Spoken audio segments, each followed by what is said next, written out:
Bonsoir. Ça va, tout le monde va bien toujours? Ouais. Bah écoutez, vous m'avez pas demandé, mais moi aussi ça va. Oui. Juste, j'ai peur d'avoir des enfants en ce moment, pour une raison très simple, qui est que je suis passé devant une école récemment, il y a une maîtresse qui est sortie qui m'a dit: est-ce que vous venez récupérer votre enfant? Moi j'ai paniqué. J'en ai pris un au hasard. Là, ça fait une semaine qu'il y a Thibaut qui habite chez moi. Je peux avoir des enfants, par contre, c'est une bonne nouvelle. J'ai fait une analyse une fois, l'infirmière m'a appelé et m'a dit: pour que l'analyse soit bonne, il faut que vous ayez un rapport sexuel aujourd'hui. Je lui ai dit: ben moi je suis d'accord, hein, mais est-ce que vous avez quelqu'un de disponible? C'est dur de savoir quand t'es amoureux aussi d'ailleurs, parce qu'on dit quand c'est le cas, t'as l'air un peu stupide et niais. Sauf que chez moi, ça s'appelle un lundi matin. Hein.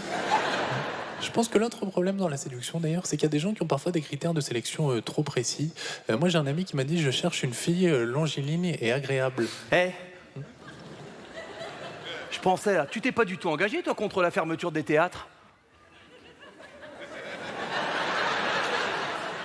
Je sais pas, Jérémy, là, je suis en train de faire mon sketch. Bon ça va, tu peux me répondre, tu reprends après. Oh l'autre le boulard, on peut plus lui parler.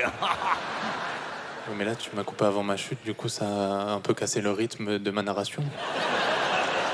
Pardon, Molière? Je n'avais pas conscience d'entacher un monument de la culture française. Excusez-moi, continuez, messire. Tu vas rester là pendant que je fais mon sketch? Parce que ça limite un peu mon expression corporelle. Ah, parce qu'en plus du texte, maintenant, il y a de la mise en scène. Mais pardon, Quentin Tarantino. Mais c'est vrai, en plus, je te voyais dans les retours, je disais, mais quel changement depuis l'année dernière. Parce que l'année dernière, t'étais un petit peu comme ça. Et là, on a senti... Ah, quel changement incroyable depuis ton stage avec Kamel Wally, c'est saisissant. Hein. Bon, vas-y, allez, fais ta chute, pardon. Allez, vas-y, fais ta chute.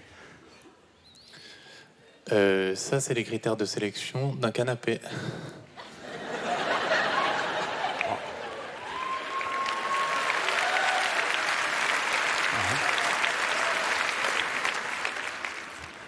C'était ta chute, ça?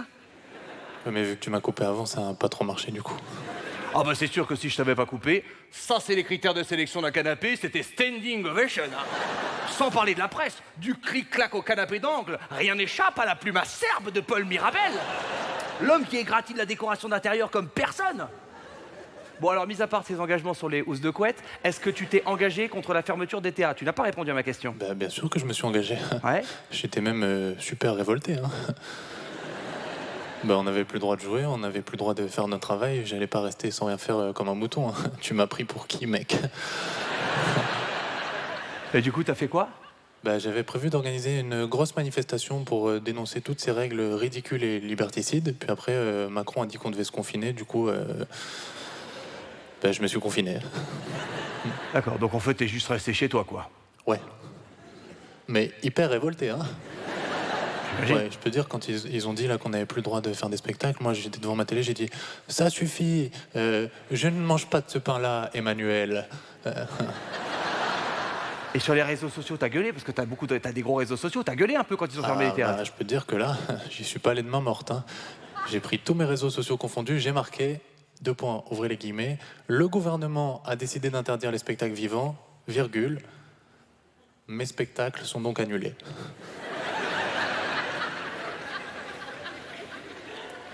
C'est tout? Non, j'étais un peu énervé, donc j'ai mis un emoji colère aussi. Et après, j'ai retiré mon like de la photo de profil d'Emmanuel Macron. Ah, parce que t'avais liké sa photo en plus? Ouais, bah, qu'on soit d'accord ou pas avec sa politique, moi j'aimais bien sa photo, tu sais, sur le bureau comme ça, là. Ouais, donc en fait, t'as juste fermé ta gueule et t'es resté chez toi, enfermé jusqu'en mai, quoi. Alors, moi, j'ai respecté aucune règle. Hein. Par exemple, là, pour venir à Bruxelles, tu sais, j'ai pris le train. Ouais. On n'avait pas le droit de boire dans le train. Dès que le contrôleur avait le dos tourné, tu sais ce que j'ai fait? J'ai bu dans le train. Alors, c'est qui la petite salope de l'État?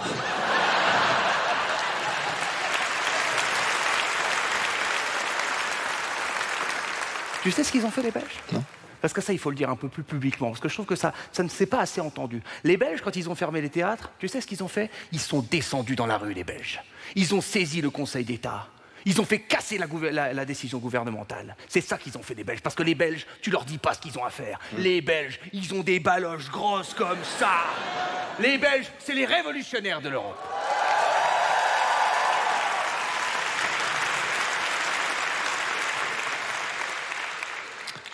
Et pourquoi j'ai dû annuler ma tournée en Belgique alors? Parce qu'ils ont réussi à faire réouvrir les théâtres, mais que de moins de 200 places. Ah. C'est une révolution belge, hein, c'est pas... C'est... Ah.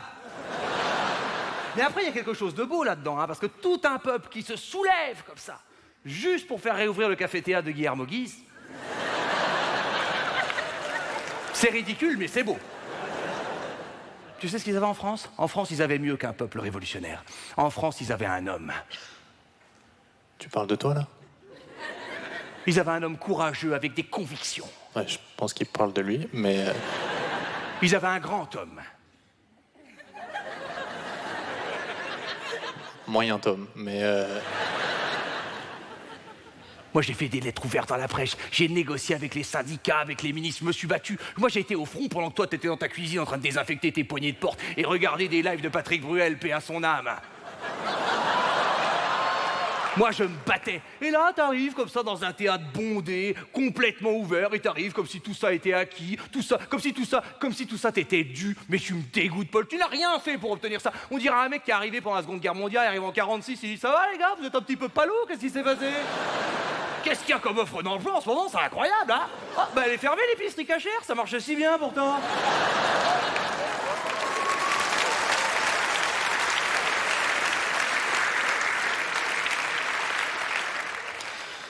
je peux te poser une question, Jérémy?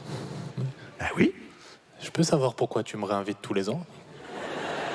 Puisque l'année dernière, tu m'as invité pour me dire que j'étais nul et que j'avais rien à faire là. Et là, cette année, tu m'invites pour me dire que je suis nul et que j'avais rien à faire là. Donc si je peux me permettre, je veux pas trop m'avancer, mais ça ressemble quand même beaucoup à de l'acharnement, ce que tu fais. Je t'invite parce que quand j'ai quelque chose à dire à quelqu'un, je lui dis en face, Paul.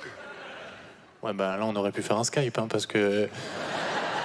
Si c'est juste pour me dire que je suis un connard, c'était pas la peine d'organiser un gala à Bruxelles et de le diffuser en prime sur C8, mais... Tu sais ce qui m'énerve, Paul, en plus de ta tête?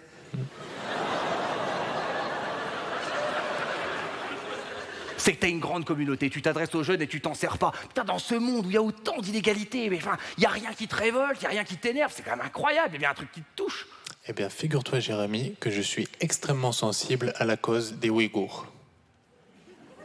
Pardon, Hugo Clément?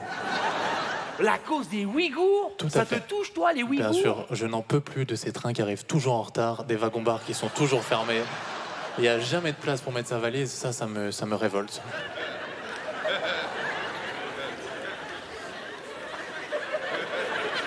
Mais c'est pas les Ouïghours, ça c'est les Ouïgos. Les Ouïgos, c'est des trains low cost. Les Ouïghours, c'est des musulmans persécutés en Chine. C'est vrai que je me disais, entre toi et moi, pourquoi les Chinois se mêlent de ça? D'ailleurs, Jérémy, si je peux me permettre, moi je suis peut-être pas très engagé, mais toi tu trouves pas que t'es un peu trop engagé? Non. Parce que ça fait, j'ai regardé, hein, ça fait 12 ans que tu fais des spectacles, 12 ans que tu n'es que colère. Hein. Il manque tes yaourts au supermarché, tu fais un gala sur C8. Hein. T'arrives pas à monter un meuble Ikea, tu fais un jeu de société. Hein. Tu sais ce qu'ils font les gens normaux quand ils sont énervés, Jérémy? Je me permets. Hein. Ils vont marcher, ils font pas un sketch de 45 minutes sur l'homéopathie. Hein.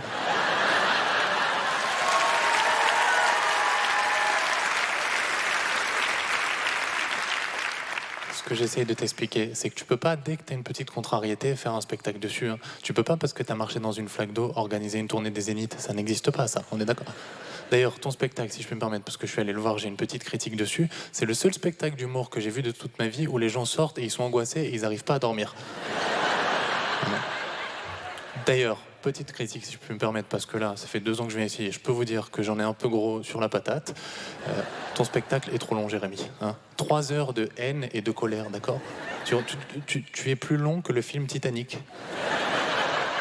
Monsieur, ici présent, a plus de choses à dire que 30 000 personnes qui meurent en plein océan. Hein. Tu sais, j'ai calculé, hein, je me suis permis de faire les calculs, tes 3 spectacles cumulés, ça fait 9 heures de spectacle, d'accord? Ça veut dire que 9 heures, normalement, c'est le temps d'un vol pour l'Amérique latine.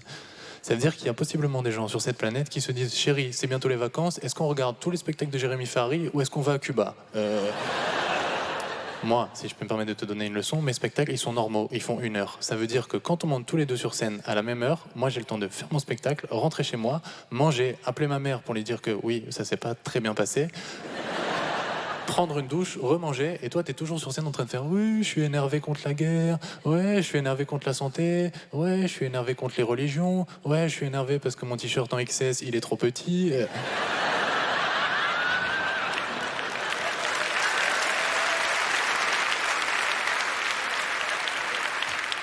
Donc si je peux me permettre, Jérémy, pour conclure, je pense que ta carrière, c'est comme le mois d'octobre. C'est trop long et ça déprime tout le monde. Ah ouais. Et toi, moi, ma carrière, c'est le mois d'octobre. Et Ouais. toi, tu sais ce que c'est ta carrière, toi, petit connard? Toi, ta carrière, c'est le Covid. Ça existe depuis 2 ans, ça casse les couilles à tout le monde.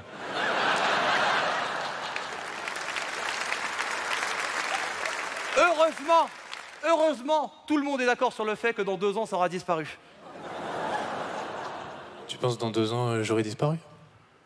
Oui.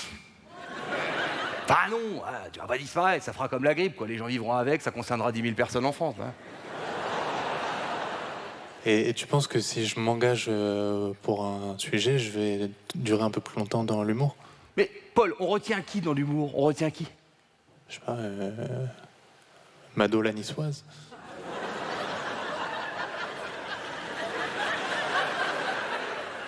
Non. On retient Coluche, on retient Desproges, un peu Tex. C'est tout. Mais je sais pas trop sur quoi m'engager, je t'avoue. Hein. Ouais, tu commences par un truc, fais comme l'écologie, de toute façon, voilà. En plus, t'as la tête à ça, t'as vraiment une tête d'écolo, toi. Tu fais les poubelles, voilà, fais les poubelles jaunes. Voilà. Là, tu montes une asso, tu fais les poubelles jaunes de Paul, comme ça tu pourras mettre tes vannes dedans. Hein, tu vois, au lieu de te moquer, tu pourrais m'aider à... Parce que moi, si je m'engage, là, je suis jeune, je veux m'engager sur un sujet fort. Pardon, Nicolas Hulot? Tu veux un sujet fort? Ah, si tu veux un sujet fort, normalement j'avais prévu pour le Vas-y. final du gala, mais bon, je peux te le faire maintenant, hein, c'est pas un problème. Ah, attends. Je t'attends de pied ferme. Tiens, tu veux un sujet fort? J'en ai un. Alors là, mon pote, dans quel sens c'est? Voilà, tu veux un sujet fort? Tu l'as. L'Islande?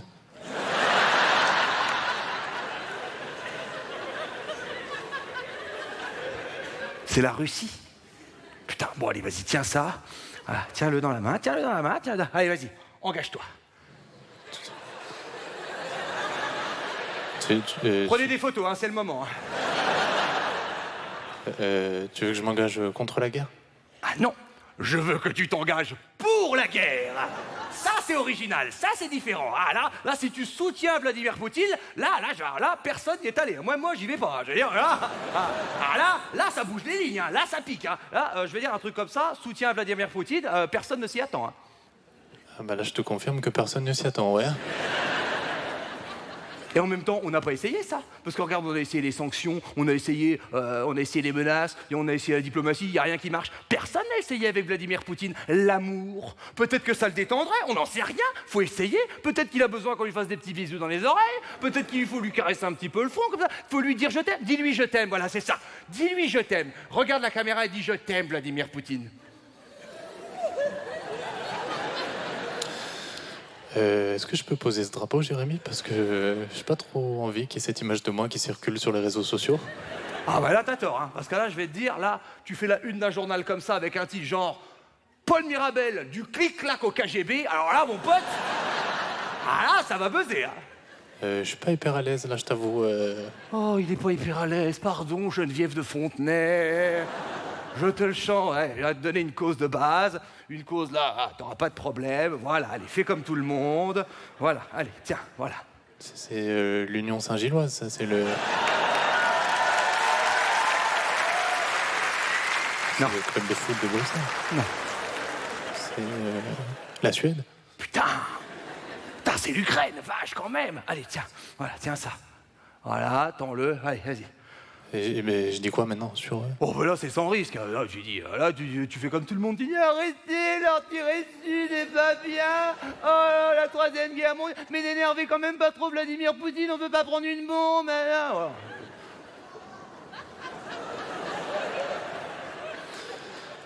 J'ai pas compris. Rien, mais tu dis voilà, tu commences, tu fais un truc normal. Tu dis je soutiens l'Ukraine, je suis contre la guerre, voilà. Je soutiens la guerre et je suis Non, contre l'inverse, l'Ukraine. la vache, putain. Pardon. Ah, je peux pas te sauver à chaque fois, Pardon, l'inverse. Je soutiens l'Ukraine et je suis contre la guerre. Voilà, super. Voilà, maintenant tu regardes la caméra comme ça et tu dis Vladimir Poutine, je condamne fermement vos actions. Vladimir Poutine, je condamne fermement vos actions. Maintenant tu dis la violence n'est pas une solution et la guerre est l'arme des faibles. La violence n'est pas une solution et la guerre est l'arme des faibles. Ah voilà, maintenant c'est bien. Maintenant tu dis hé Poutine. Et on n'a pas peur de toi, nous. Hé Poutine. Jérémy m'a dit de vous dire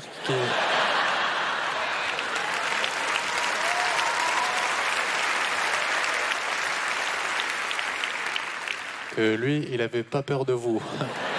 Ah, c'est super. Tu dis hé Poutine, t'es une merde. T'es au courant qu'il a quand même l'arme nucléaire, ce monsieur? Eh ben voilà, c'est bien, ça dit lui, hé, t'as des couilles, vas-y, balance-la.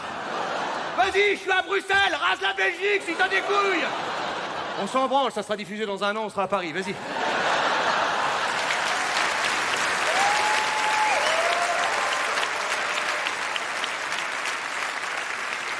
Alors si je peux me permettre, Jérémy, moi je pense que à titre personnel, je vais m'arrêter là parce que j'ai pas très envie que demain dans la presse il y ait écrit les humoristes Paul Mirabel et Jérémy Ferrari déclenchent la Troisième Guerre mondiale. Paul Mirabel du canapé d'angle à la bombe nucléaire. Donc, Monsieur Poutine, je tiens à vous présenter mes excuses.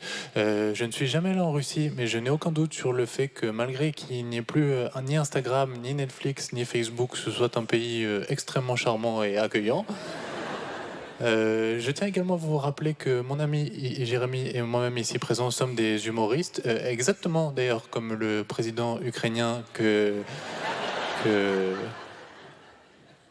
personnellement j'ai pas toujours trouvé très très drôle et que je ne manquerai pas d'aller chercher avec vous dès que mon emploi du temps personnel le permettra. Bien cordialement, je t'aime Popout.